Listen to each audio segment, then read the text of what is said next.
안녕하세요, 여러분. 반갑습니다. 어, 처음 듣는 목소리죠? 네. 저는 창문여고로 교육 실습을 오게 된 교생 선생님이에요. 저는 창문여고와 가까운 성신여자대학교에 다니고 있고 생명과학을 전공하고 있는 석경서 선생님입니다. 모두 모두 반갑습니다. 이번 코로나 사태로 인해서 여러분들과 직접 만나서 수업하지 못하고 이렇게 온라인으로 그리고 목소리로만 찾아뵙게 됐네요. 너무 아쉽습니다. 그래도 선생님이 열심히 수업을 준비했으니까 잘 들어주세요. 그래서 우선 이번 시간에 나갈 부분의 제목을 한번 읽어볼게요. 음, 자연의 구성 물질, 결합으로 이루어진 세상, 그리고 세상을 이루는 탄소와 규소라고 적혀 있네요. 뭘 배울지 여러분은 짐작이 좀 가시나요? 아니면 좀 어렵다고 느껴지시나요? 네, 이번 시간에는 자연, 즉 생명체와 지각은 무엇으로 이루어져 있는지, 또 무엇으로 결합되어 있는지를 살펴볼 거예요. 아마 탄소와 규소가 등장하나 보네요. 이번 시간의 학습 목표를 읽어볼게요. 자, 우선 1번. 지각과 생명체를 구성하는 주요 성분과 특징을 비교할 수 있다. 2번. 다양한 화합물을 만들 수 있는 탄소와 규소의 특징을 설명할 수 있다. 라고 써 있습니다. 네. 이번 시간에는 우선 지각과 생명체를 이루는 성분을 배울 건데 그 성분들의 특징 그리고 공통점과 차이점을 알아야 합니다.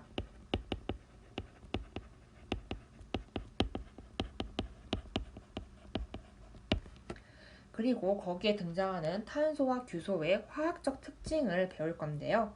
이 수업이 끝나면 여러분은 그 특징을 설명할 수 있어야 합니다. 네, 이것이 학습 목표였고요. 본격적으로 시작하기 전에 이 수업을 이해하기 위해서는 여러분이 꼭 알고 있어야 하는 그런 부분이 있어요. 그래서 그것이 바로 여러분이 학기 초에 1단원에서 배운 물질의 규칙성과 결합, 빅뱅과 원소 생성이라는 부분입니다. 여기서 아마 여러분들은 우주의 탄생부터 시작해서 생명체의 탄생까지의 그 과정, 또 그 속에서 원소라는 것이 어떻게 생겼는지 배웠을 거예요. 모두 안 까먹고 기억 잘 하고 있죠? 모른다고요? 아, 안 되는데. 아니에요. 괜찮습니다. 선생님이 그럴 줄 알고 준비를 해왔어요. 그래서 수업 중간에 이 내용이 필요할 때쯤에 선생님이 아주 살짝 알려주도록 하겠습니다. 자, 그럼 본격적으로 수업을 시작할게요. 모두들 교과서는 62페이지를 펴주시기 바랍니다. 여러분, 선생님이 질문 하나만 할게요. 여러분은 무엇으로 이루어져 있나요?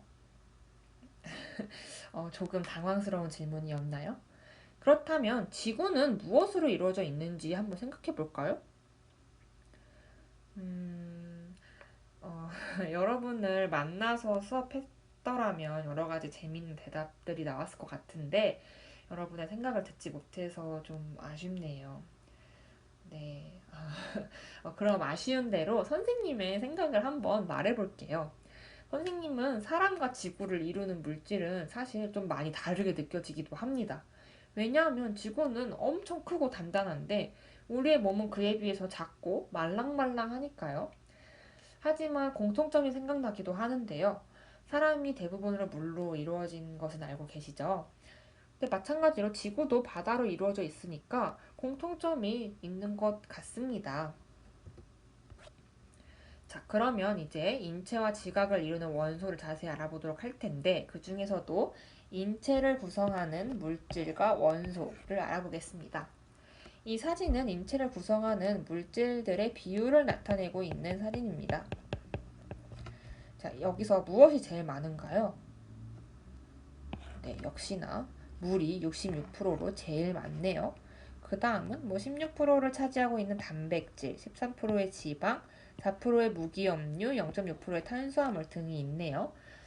이렇게 인체를 구성하는 물질 중 가장 많은 물질은 물입니다. 그리고 이 사진은 인체를 구성하는 원소들의 비율을 나타내는 사진인데요. 여러분들 헷갈리면 안 되는 게 이것은 원소의 비율의 사진이고 이것은 물질의 비율을 나타냅니다. 둘은 다르거든요. 헷갈리시면 안 돼요. 그래서 이 원소를 나타내는 이 사진에서는 무엇이 제일 많은가요? 네, 산소가 65%로 제일 많네요. 산소의 원소 기호 혹시 아시나요? 산소 영어로 뭐죠? 옥시젠이죠. 그래서 O라고 표기하면 됩니다. 그래서 그 다음으로는 뭐가 많나요? 네, 18%를 차지하는 탄소가 제일 많네요. 탄소의 원소 기호는 뭐죠? 네, C입니다. 그 다음은 수소 10%, 질소, 칼륨 이 순으로 있네요. 인체에서는 산소와 탄소가 제일 많은 것을 알 수가 있습니다. 이렇게 생체 내에서는 이러한 비율로 이루어져 있는 원소들이 다양한 화학 결합을 통해서 이러한 물이나 단백질, 지방 등이 돼요. 또 반대로 분해되기도 합니다. 즉, 생명체 내에서는 물질의 분해와 합성이 끊임없이 일어나는 게 중요한 포인트가 되겠네요. 자, 인체를 구성하는 물질과 원소를 알아봤으니 이제 지각을 구성하는 원소를 알아볼게요. 이 사진은 지각을 이루는 원소들의 비율을 나타낸 그림입니다. 제일 많은 게 무엇인가요? 네, 산소죠. 몇 프로죠? 46.6%입니다. 거의 50%로 반에 해당하는 비율이네요. 그래서 여기 써있네요. 옥시젠 O가 제일 많고 그 다음은 뭐죠? 네, 규소입니다. 규소. 여러분, 규소를 들어보셨나요? 선생님이 생각하기에 여러분에게 규소는 조금 낯설고 생소할 수 있을 것 같은데요. 규소에 대해서 설명하기 전에 일단 규소하면 어떤 느낌이 드나요? 이것도 참 여러분의 대답을 들으면 좋았을 것 같은데, 선생님은 규소에 대해서 처음 들었을 때 굉장히 딱딱하고 까맣고 좀 그럴 것 같다는 느낌을 굉장히 많이 받았어요. 아무래도 지각 부분에 대해서 공부하다가 알아서 그런지. 근데요, 규소 있잖아요. 어려운 원소가 아니에요, 여러분. 규소가 영어로 뭐냐면요. 실리콘이에요, 실리콘. 여러분, 실리콘 아시죠? 실리콘은 많이 익숙하지 않나요? 영어로 실리콘이고, 그래서 원소 기호도 이 앞에 두 글자를 따서 SI입니다. 실리콘. 여러분 주변에도 아마 하나 정도는 실리콘으로 만든 제품이 분명 있을 거예요. 선생님도 지금 선생님 책상을 이렇게 둘러보니까 이 핸드폰 케이스가 실리콘이네요.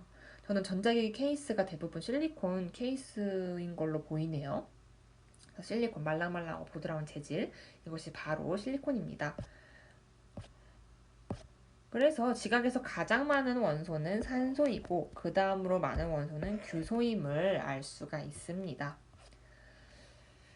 자, 이렇게 지각에는 산소, 규소뿐만이 아니라 알루미늄, 8.1%의 알루미늄, 5%의 철 등이 있습니다.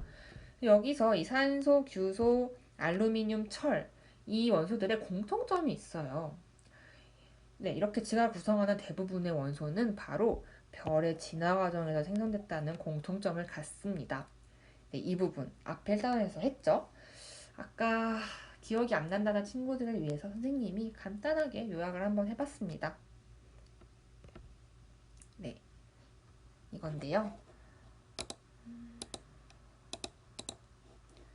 여러분은 1단원에서 빅뱅과 원소 생성 그걸 배웠고 그걸 요약을 해봤습니다. 우선 자, 설명을 해볼게요. 시간 순서는 이렇게 가는 거예요.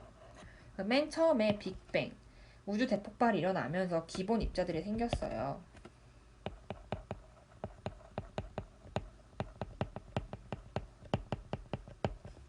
그런 기본 입자들 생긴 후에 전자와 원자, 핵 등이 중성 원자를 형성하면서 수소와 헬륨이 만들어졌죠. 그리고 이후 4억 년이 지나면서 온도가 올라가는 등의 큰 변화를 거치면서 뭐가 만들어졌죠? 별이 만들어지기 시작합니다. 그 별도 진화를 하겠죠. 그 별이 진화를 하면서 헬륨 핵 융합 기억나시나요? 헬륨 핵 융합으로 인해 헬륨보다 무거운 탄소, 산소, 네온, 나트륨, 마그네슘, 규소, 철과 같은 무거운 원소들이 탄생하기 시작합니다. 그래서 이 부분이 사실은 이 부분이 사실 이번 시간에 다루는 그런 지각을 구성하는 원소를 설명할 수 있는 부분이 되겠죠. 그래서 그 이후에 철보다 무거운 원소들은 초신성 폭발로 인해 탄생하고 그 이후에 태양계와 지구가 만들어지고 지구에서 최초의 생명체가 탄생하는 등 이런 변화를 거치게 됩니다. 그래서 다시 돌아가서 지각을 구성하는 대부분의 원소가 별의 진화 과정에서 생성됐다는 게 중요한 포인트가 될 것 같고요. 그리고 생명체 내에서 원소들이 화학 결합을 통해서 합성돼서 물, 단백질, 지방 등이 된다고 아까 방금 말했잖아요. 그러니까 즉 생명체 내에서 물질의 분해와 합성이 끊임없이 일어난다고 저희가 말했었죠. 지각도 마찬가지입니다. 원소가 화학 결합을 해서 다양한 광물을 만들고요. 그 광물이 모여서 또 암석을 만들고요. 또 그 암석이 모여서 지각을 이룹니다. 즉, 지각도 원소의 결합으로 이루어진 것이라는 게 포인트입니다. 네, 여기까지 해서 생명체에는 산소와 탄소가 많고 지각에는 산소와 규소가 많다는 것을 알게 됐네요. 산소는 공통적으로 존재하는 거고 생명체와 지각에 각각 탄소와 규소가 가장 많았는데 탄소와 규소가 어떤 특징을 갖고 있는지 지금부터 한번 살펴볼 거예요. 우선 선생님이 주기율표를 한번 가져와 봤습니다. 여기서 탄소와 규소를 한번 찾아볼 건데요. 우선 첫 번째로 탄소를 먼저 찾아볼까요? 탄소의 원소 기호가 뭐라 그랬죠? 탄소 C입니다. C. 그다음에 규소가 뭐라 그랬죠? 실리콘이어서 Si라고 했죠. 그래서 먼저 탄소부터 찾아볼까요? 찾았나요? 네, 여기 있네요. 원자 번호 6번 탄소 여기 있고요. 그 다음 규소 찾아볼까요? Si 찾아볼까요? 찾으셨나요? 네, 여기 있습니다. 원자 번호 14번에 있었습니다. 이 둘의 공통점은 14족이라는 것의 공통점이 딱 눈에도 보이시죠? 그래서 본격적으로 이 특징을 설명해드리자면 이게 탄소고 이게 규소죠. 앞서 주기율표에서도 확인했지만 탄소와 규소는 모두 주기율표 14족의 원소였습니다. 즉 원자과 전자가 4개인 셈입니다. 한번 세볼까요? 공울결합이 가능한 전자, 가장 바깥에 있는 전자가 4개란 뜻인데 탄소 같은 경우에도 1, 2, 3, 4, 4개고 규소 같은 경우에도 1, 2, 3, 4, 4개입니다. 즉 이 말은 탄소와 규소는 최대 4개의 공유결합을 이룰 수 있으므로 다양한 원소와 결합을 할 수 있다는 의미입니다.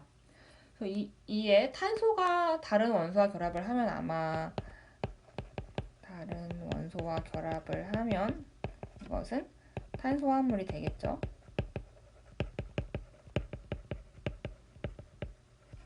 또 규소 또한 다른 원소와 결합을 하면 뭐가 될까요? 규소화합물이 되겠죠.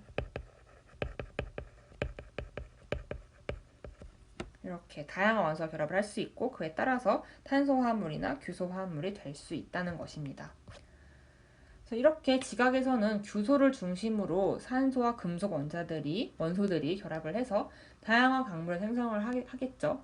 마찬가지로 생명체에서는 탄소를 중심으로 산소나 수소나 질소 등이 결합을 하면서 단백질을 비롯한 여러 물질이 생성된다는 것을 알 수 있습니다. 네, 여기까지 해서 배운 것들을 한번 간단하게 표로 정리해보는 시간을 가져볼 거예요. 일단 생명체와 지각에서 가장 많은 원소는 뭐였죠? 이것은 어떻게 보면 공통점이죠. 공통적으로 산소가 가장 많았습니다. 그 다음에 두 번째로 많은 원소는 둘이 달랐죠. 생명체 같은 경우는 뭐였죠? 탄소, 지각 같은 경우에는 규소였습니다. 잘했습니다. 그 다음에 두 번째로 만들어지는 원소가 다름에 따라 만들어지는 화합물도 달랐는데요. 생명체 같은 경우에는 무슨 화합물이 만들어지죠? 네, 탄소 화합물이 만들어지겠죠.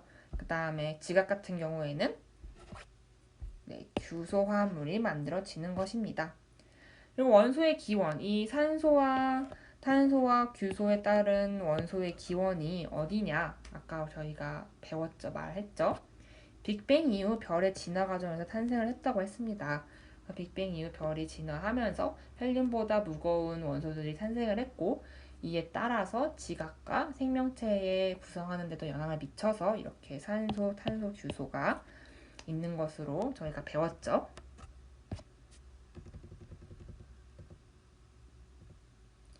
네, 여기까지 배운 내용을 바탕으로 교과서에 나와 있는 탐구 활동을 해보도록 합시다. 교과서는 63페이지를 펴주세요. 네, 탐구 활동 주제를 살펴봅시다. 탐구 활동 주제, 생명체와 지각의 구성 성분을 비교하는 활동이네요. 아까 앞서서 표에서도 본 거랑 아마 비슷할 것으로 예상이 되는데요. 이 활동을 정리하는 차원에서 모두먼이랑 같이 토의하면서 진행하면 참 좋은데 지금 상황이 그렇지 못하니까 지금부터 이 영상을 잠시 멈추고 각자 한번 탐구 문제에 답을 해보세요. 그리고 선생님과 같이 한번 풀어보도록 합시다.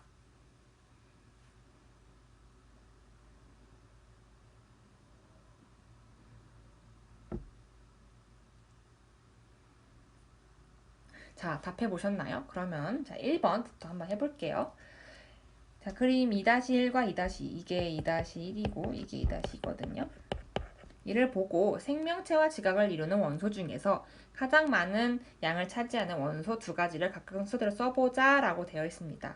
자, 2-1 생명체에서 가장 많은 원소가 뭐죠? 65%를 차지하는 산소, 그리고 두 번째는 18%를 차지하는 탄소입니다. 그리고 지각에서는 제일 많은 게 46.6%를 차지하는 산소와 두 번째 27.7%를 차지하는 규소가 되겠습니다. 그렇기 때문에 답은 생명체에는 산소와 탄소가 가장 많고 지각에는 산소와 규소가 가장 많다라고 답할 수 있겠네요. 그럼 두 번째 문제, 생명체와 지각을 이루는 원소의 종류에는 어떤 공통점과 차이점이 있는가 라고 물었습니다. 공통점은 무엇이었죠? 제일 많은 것이 산소이다 라는 점이 공통점이었고, 차이점 같은 경우에는 두 번째로 많은 원소가 달랐죠. 생물체는 뭐였죠? 탄소, 지각 같은 경우에는 규소였습니다. 이에 따라 답은 생명체와 지각 모두 산소가 가장 많은 양을 차지하고 있다는 공통점이 있지만 두 번째로 많은 원소가 생명체에는 탄소이고 지각에서는 규소라는 점이 차이점이라고 말하면 될 것 같습니다. 세 번째, 생명체와 지각을 구성하는 원소들이 각각 화학결합을 하여 화합물을 만든다면 어떤 화합물이 만들어질 수 있을지 모든 별로 이야기해보자 라고 되어 있습니다. 제가 말했죠. 이것은 두 번째로 많은 원소가 다름에 따라 달라진다고 말씀드렸는데요. 생명체 같은 경우에는 탄소가 두 번째로 많았죠. 이에 따라 탄소화합물이 만들어질 수 있다고 얘기를 했고, 지각 같은 경우에는 규소가 두 번째로 많았기 때문에 규소화합물이 만들어질 수 있을 것 같다고 말했습니다. 이에 정답은 생명체에는 산소와 탄소가 가장 많으므로 탄소화합물이, 지각에는 산소와 규소가 가장 많으므로 규소화합물이 만들어졌을 것이다 라고 대답하면 될 것 같습니다. 네 번째 문제입니다. 생명체와 지각을 이루는 물질은 서로 어떻게 다른가? 우리 몸과 강물의 특징을 생각하며 차이점을 말해보자 라고 되어 있는데요. 사실 이 문제는 제가 이 수업 시작하기 처음 부분에 질문했던 거랑 좀 비슷한 것 같아요. 우리 몸은 무엇으로 이루어져 있는지, 이 지구는 무엇으로 이루어져 있는지. 제가 물어보았잖아요. 거기에 대한 답을 했으면 좀 이 문제를 풀기 쉬웠을 것 같은데요. 광물은 조금 딱딱하고 뭔가 밖에서의 에너지에 의한 열이나 압력 이런 게 있어야 변화가 가능하죠. 하지만 우리 몸은 일단 유동성이 있고 열이나 압력 변화에 굉장히 민감하잖아요. 그런 것들을 서술하면 될 것 같아요. 그래서 모든 광물은 유동성이 없고 단단하여 높은 열과 압력, 풍화, 침식작용 없이는 변화가 없습니다. 반면에 우리 몸은 유동성이 있고 물러서 아주 작은 열이나 압력 변화에도 민감하게 반응한다는 것이 차이점이 될 수 있겠네요. 다섯 번째입니다. 마지막인데요. 생명체와 지각을 이루는 원소가 어디서 온 것인지 모든 별로 토의해보자 라고 했습니다. 이거 제가 아까도 계속 강조를 했죠. 빅뱅 이후에 별이 생기고 별이 진화하고 생명체가 만들어지기까지 그 과정 속에서 이걸 찾는 게 굉장히 중요해요. 그래서 빅뱅 이후 별의 진화 과정에서 다양한 원소가 탄생을 했고 별의 내부에서 헬륨보다 무거운 탄소, 산소, 규소, 철까지 원자들이 탄생을 하면서 이 원자들이 생명체와 지각을 이루는 원소가 된 것이 아닌가라고 답을 하면 될 것 같습니다. 네, 여기까지 해서 이번 시간의 진도는 마무리하고요. 선생님이 형성평가를 준비를 했어요. 그래서 이번 시간에 배운 내용에 대한 간단한 점검이니까 본인 스스로 학습 목표를 달성했는지를 한번 체크하면서 가볍게 풀어보시길 바랍니다. 다음에는 무엇을 배울지 간단하게 체크하고 수업을 끝내도록 할게요. 다음 시간에는 광물을 이루는 규칙에 대해서 배울 거예요. 다양한 원소가 화학 결합을 하여 광물이 된다고 오늘 배웠죠. 이에 대해서 자세히 배울 겁니다. 학습 목표를 한번 살펴보니까 다음 시간에는 지각을 구성하는 광물이 특정한 규칙에 따라 결합하여 만들어진다는 것을 배우나 보네요. 그리고 구산염 삼연체의 기본 골격으로부터 다양한 광물이 형성된다는 것을 배우나 봅니다. 이것으로 제 수업을 마치도록 하겠습니다. 여러분을 직접 보지 못하고 이렇게 수업을 하게 돼서 정말 너무 속상하고 아쉽네요. 그래도 안전이 최우선이니까 여러분 모두들 코로나 조심하시고요. 집에서도 자기주도적으로 알차게 그렇게 시간 보내셨으면 좋겠습니다. 저는 여기서 이만 인사드리겠습니다. 여러분 안녕히 계세요.